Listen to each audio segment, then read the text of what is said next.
South Korea is in the grip of political chaos at this hour as its embattled president Yoon faces a possible impeachment vote amid calls to resign. Just a short time ago, protesters marched toward the president's office in Seoul.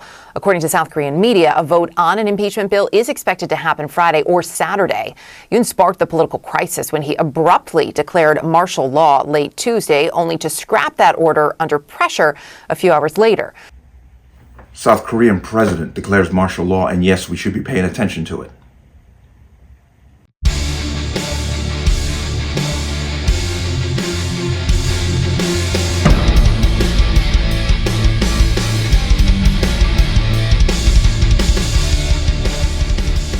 Welcome to another installment of the Connecticut Gun Bench. Today's video is brought to you by P.A.N. Firearms, LLC. P.A.N. Firearms, your NRA certification and multifaceted gun training. You can reach us at 203-300-6343 or use our website at www.panfirearmsllc.com. As always, I've been linking in the description box below. If you like channel and content, you can support me with the link. Everything's appreciated. And once again, comments are being removed without notice. Please be aware that this is happening. If I take away your comment, I'm going to tell you. Let's talk about this. And not even, with 36 hours into this, what appears to be this maneuver, the South Korean president, Yoon, declared martial law in the middle of the night. Troops were stationed outside the parliament building, preventing lawmakers from coming in. And I want to go ahead and get as much information together as possible because we definitely need to talk about this. Let's watch this. Just hours after, meantime, South Korea's president plunged the country into political uncertainty. Life actually appears to be carrying on as usual. That's what we're hearing from CNN's Ivan Watson, who's been out there speaking with lawmakers in Seoul. In fact, a member of the president's own political party told me he doesn't see how it's possible that President Yoon can continue to govern after the fiasco of the last 12 hours, where he declared martial law.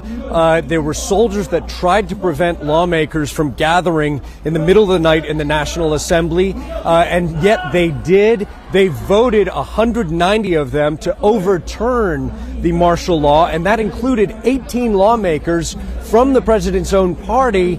And then before dawn this morning, the president backtracked and lifted martial law. It lasted around 6 hours. So where we go from here, I think it's important for people around the world to understand that even though we don't have this acute moment anymore, this could last months. The president has one of two options, either resign or face impeachment. He's been told to resign before the weekend, and then if he doesn't, impeachment proceedings will go forward. And what that means, Erica, if the president were to stand up and fight this impeachment that he could very well be facing, South Korea would have an interim president who would be Prime Minister Han. He would step into that role. And that would mean we would have somewhat of a lame duck to represent South Korea on the world stage.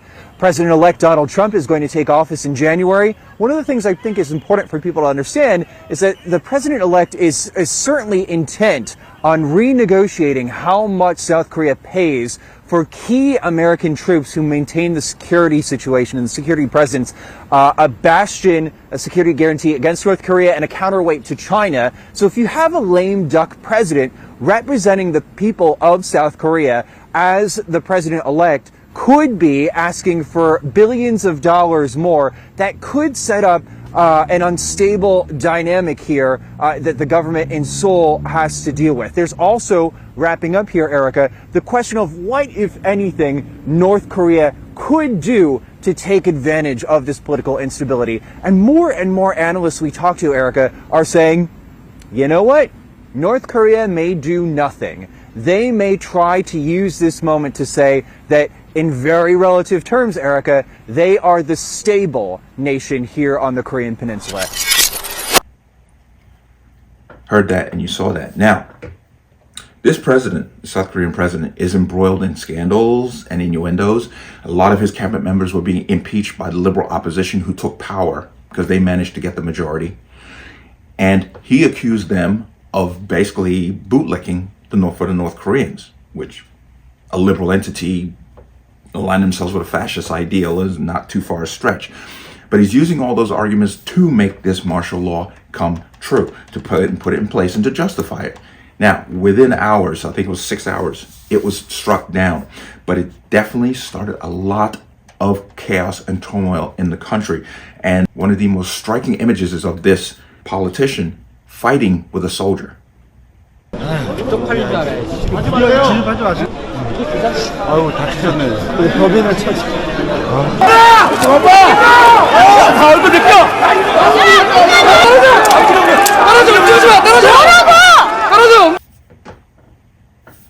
We should pay attention to this because here is a Democrat country that's embroiled in free speech just as we are, and many other things, all of a sudden being plunged into chaos by one man on one singular movement of just declare martial law. But he did it in the middle of the night, which is usually when these things happen. Now, I'm not going to get into what he did or what the accusations are. You know, they're trying to impeach him. A lot of his cabinet members are being attacked by the liberal side of the government. They're trying to get rid of them because, as I said, they hold a majority because last election they apparently got the upper hand, and they've been going after him ever since. But we have to pay attention to what's going on here. In a moment's notice, the country could have been in lockdown. Now, there's people who say they're living there, they're hearing helicopters going everywhere, troops are being stationed all over. Don't know, I'm not going to speculate on what is going on the ground, but it is important that we pay attention to what one leader can do on the spur of a moment, because there seems to be no real justification for this move, but he made it anyway. And they're saying that this is going to sink his political career. Well, I wouldn't even doubt that. But there's been mass protests. Only problem is, if this man had followed through, here are these troops out in front of the buildings with scars and people out there protesting. It could get ugly very quickly. And the people are outgunned big time. South Korea is not big on, they don't have a Second Amendment, and they're not big on that, on the ideal of their private citizens owning guns. South Korea has very strict gun control laws with only military and police, which are arms of the government. So these people could be in some serious trouble if this thing were to escalate, if this President Yoon had decided, I'm going all in on this. So we're going to see what comes in the aftermath. Hopefully this president will step down. Once again, I don't understand the political climate in that country and how this is playing out, but the way that he did this was very, very unnerving. And it's not limited. People seem to think just because it doesn't happen where they are, it could never happen. History has shown us time and time again that even the most civilized society, or ones that consider themselves civilized, can plunge into absolute anarchy and chaos. So we got to keep an eye on what's going on out there in South Korea. And I hope it all comes around and peace is brought back to the whole situation. But I do worry about a potential power vacuum that could happen. North Korea is right on the border. No kidding, no kidding, right? But they're right on the border. This could get ugly quick. And we don't know what the underlying issues are. Did the president just act on his own?